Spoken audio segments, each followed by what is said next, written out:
ओम शांति। 30 जुलाई 2025 की मुरली में बेहद के शिव पिता हमें बेहद की बात समझाते हुए प्राप्तियों का लालच देकर इस पढ़ाई में श्रेष्ठ पुरुषार्थ करने के लिए प्रेरित कर रहे हैं। तो क्या पुरुषार्थ करना है?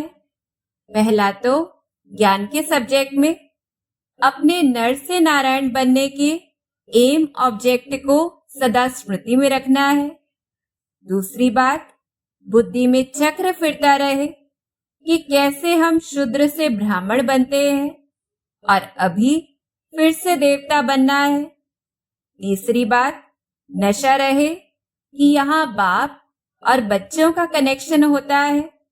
स्वयं भगवान ने हमको 5000 वर्ष पहले की तरह ही एडॉप्ट किया है स्वर्ग का वर्षा देने के लिए, और 5000 साल पहले की तरह ही अभी हम बच्चे बाबा के बने हैं।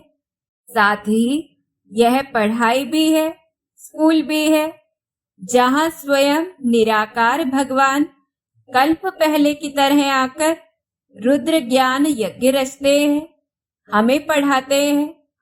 इस समय संगम युग पर हमें राजयोग सिखाते हैं, रावण की जेल से छुड़ाते हैं, जीवन मुक्ति देते हैं और ब्रह्मा के द्वारा हमारे लिए विष्णुपुरी की स्थापना भी करते हैं।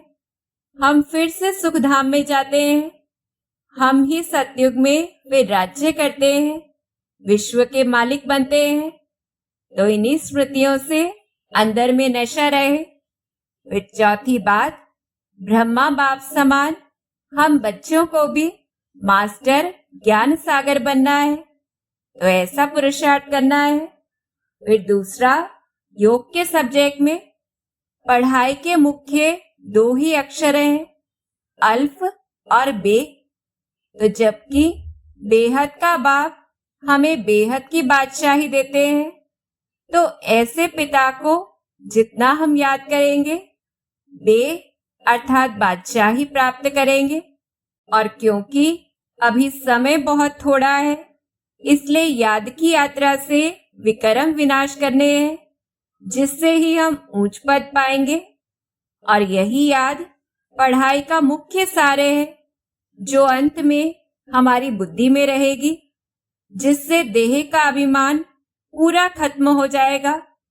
जिस याद की आदत से ही अंत घड़ी में शिव बाबा और वर्षा हमें स्वतः याद आएगा।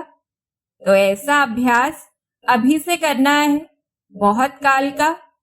फिर तीसरा, धारणा के सब्जेक्ट में पहले तो शूद्र से ब्राह्मण बनना है, तभी हम देवता बन सकेंगे।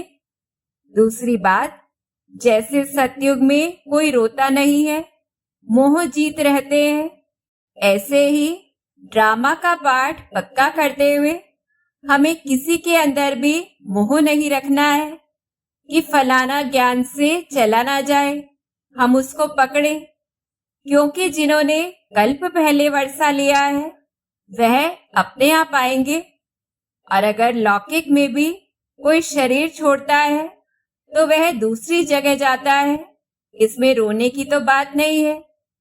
तीसरी बात, अपने इस समय के जीवन के महत्व को समझते हुए हीरे जैसे जन्म को कौड़ियों के पीछे गंवाना नहीं है, पूरा पावन बनकर बाबा से पूरा वर्षा लेना है। चौथी बात, ऐसा निश्चय बुद्धि बनना है जो कोई भी उल्टी सुल्टी बात सुनाकर हमारी स्थिति को, अवस्था को नीचे न कर सके।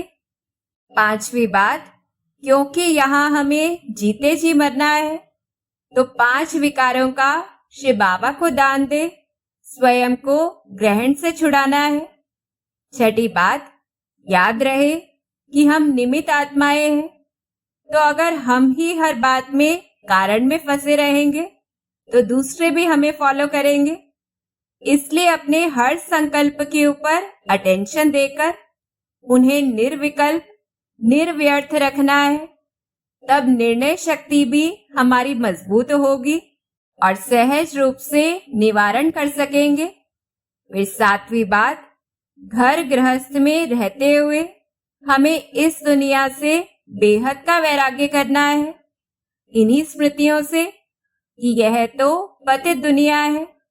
हम जो इतने धनवान थे, हीरे जवाहरों के महल थे, अनगिनत धन था, भारत सॉल्वेंट अर्थात संपन्न था। अब हम भी कितने कंगाल बन गए हैं, तो भारत भी इंसॉल्वेंट हो गया है। और अब तो रुद्र ज्ञान यज्ञ से विनाश ज्वाला प्रज्वलित होती है, महाभारत लड़ाई होती है, जिसमें पुरानी दुनिया दुख धाम को आग लगनी है। इसका विनाश जरूर होना है। तो इन स्मृतियों से यहां से बुद्धि को हटाना है और ऐसे वैराग्य से नाम, मान, शान व साधनों का संकल्प में भी त्याग कर महान त्यागी बनना है। फिर चौथा, सेवा के सब्जेक्ट में सदा स्मृति रहे कि हम राजयोगी बच्चों का मुख्य कर्तव्य ही है पढ़ना और फिर पढ़ाना। तो रावण के 10 सिर का अर्थ, विष्णु की 4 भुजा का अर्थ, शिव और शंकर का अंतर, विष्णु की नाभि से ब्रह्मा कैसे निकलते हैं, परमात्मा नाम रूप से न्यारा नहीं है, परमात्मा को पिता क्यों कहते हैं, लक्ष्मी नारायण के राज्य में क्या था, शिव जयंती क्यों मनाते हैं, कोई भी नदी कभी गुप्त नहीं होती है। ऐसी अनेक बातें दुनिया वाले नहीं जानते हैं, तो हमें बताना है। दूसरी बात, मूर्छित हुई आत्माओं को श्रेष्ठ स्मृति की, उनकी विशेषताओं की स्मृति दिलाकर संजीवनी बूटी खिलानी है, जिससे उनके अंदर शक्ति भर जाए और वे अपनी कमजोरी को भी स्पष्ट अनुभव कर परिवर्तन कर सके। तो ऐसे जितना हम दूसरों को उड़ाते रहेंगे, उतना हमारी स्थिति भी उड़ती कला की होगी और हम स्वयं भी विशेष आत्मा बन जाएंगे। तो ऐसे बाबा हमें प्रेरित कर रहे हैं कि इस समय हम ईश्वरीय मत पर हैं। गीता जैसे कि हमारी माता पिता है, जिससे हम देवता बनते हैं। तो जितना इस समय हम शिव बाबा का बनेंगे, बाबा हमारी सर्व मनोकामनाएं पूरी कर देंगे। साथ में बाबा सावधान भी कर रहे हैं कि माया दुश्मन सामने ही खड़ी है। अगर कच्चे होंगे तो गिर जाएंगे, माया अपनी ओर खींच लेगी, तो पक्का बनना है, नहीं तो कल्प कल्प के लिए तकदीर को लकीर लग जाएगी। तो ऐसे सावधानी से श्रेष्ठ पुरुषार्थ करना है। अच्छा, ओम शांति।